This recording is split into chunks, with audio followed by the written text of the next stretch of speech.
All right, the other day, just as it was getting dark, I backed into this stump with my tractor and I broke this fitting that's on top. Now this is a 90 degree, it's supposed to be like that, 90-degree swivel elbow. Now I wasn't sure what was leaking, but it definitely disabled all the hydraulics on the tractor. But let's go over to the tractor and I'll show you what this is connected to. Okay, so here's the tractor. I had to remove the wheel to get to this valve down here. This is where the fitting broke off of the 90 degree. There were actually two 90 degrees, one on this side and then one over here. So what I'm doing is I'm switching them so the straight one will come out the back, because I was able to pick that up, and the 90 degree will come out this side. We'll see if these hoses here are long enough to reach. Let me show you real quick the comparison between the two valves. So this is the original one, and you can see it's broken. And what I'm going to do is I'm going to replace it with this one right here. So let's see if that works.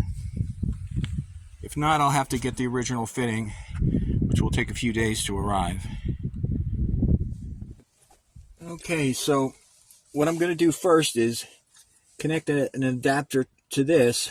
That'll be 90 degree going up.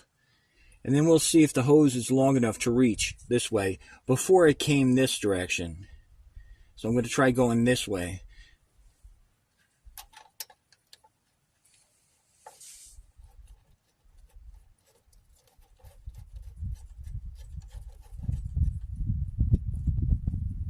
I'm not going to tighten it all the way up in case it's not long enough. I'll just have to take it right back off. Let's hook the hose up to it. I'm trying to do this and keep out of the line side of the camera there.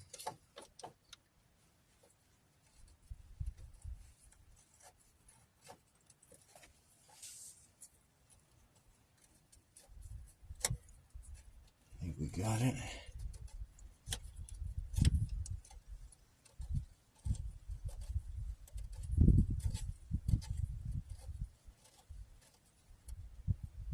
Okay, that's all right there.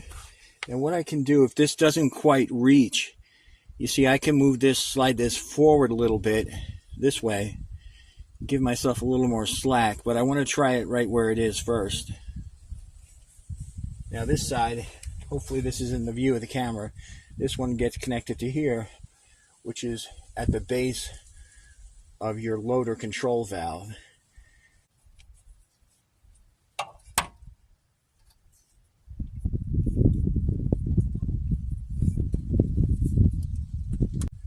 It looks like that one's going to be all right.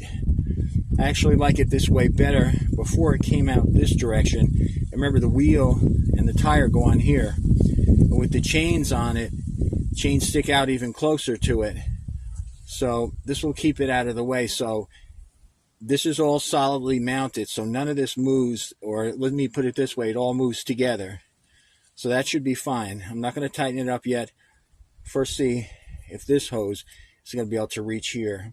This is the one where I may have to slide the valve back a little. I can do that just by giving it a little tap. I can see that this is slightly bent as it is. Now first I'm going to put the adapter in here. This is the new adapter that used to be a 90 degree.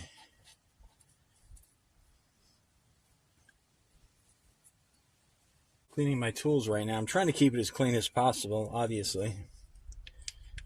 I am due for hydraulic oil change soon, so, but still, I want to keep it as clean as possible. All right, that's nice and tight. Now let's see if this is going to work. It seems to be a little kink already in this hose here. That may just work, but what I'm going to do is I'm going to tap this forward a little, straighten that out. Now this valve can slide forward. It's not going to have any impact. These lines are actually tight this way, so let me grab my little trusty baby sledge here. Now I strongly recommend that if you don't have one of these on your tractor at all times, you definitely need to get one. Oh, look at that. That moves nice and easy. Then what I'll do is I'll just tighten these bolts here. We'll see how that goes.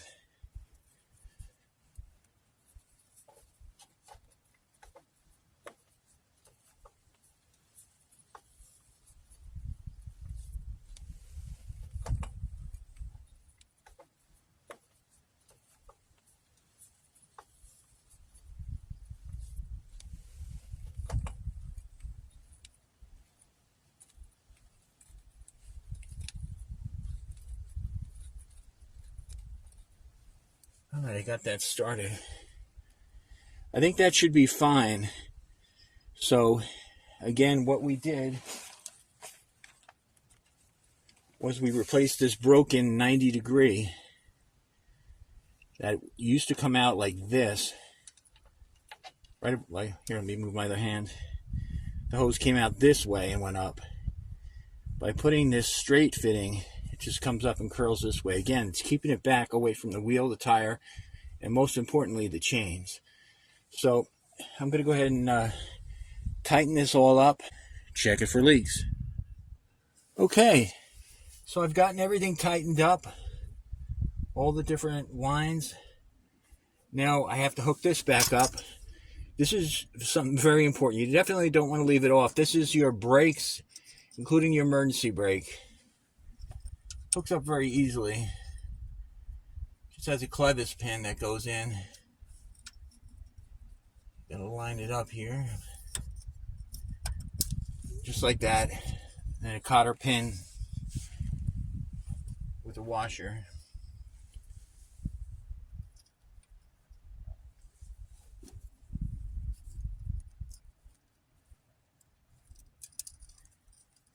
I'm reusing the same one. Some people like to use new ones, but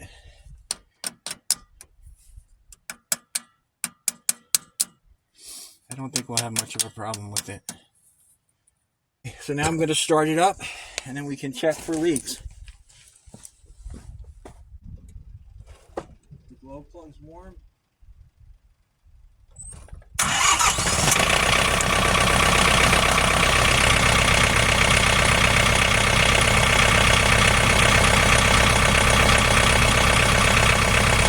Looks good, except I did forget to tighten one hose right here.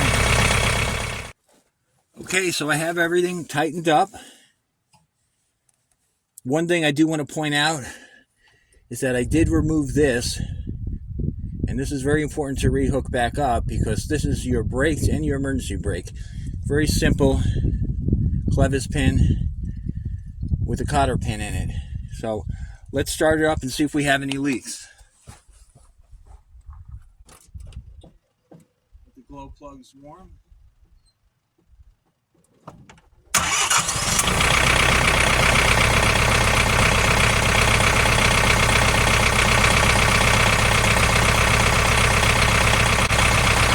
Okay. Looks good, no leaks. I did find out what I think is the problem. I think the stump actually hit this bracket, a bolt up on the front, pushed it backward, and by pushing it backwards, took this connection and snapped it off. So I actually got lucky that nothing more expensive was damaged. So now this is going to be a little tricky. Now I have to put the wheel back on, which probably weighs a couple 100 pounds easy. Right here. Let me reset up the tripod and I'll show you how I'm going to try to do that.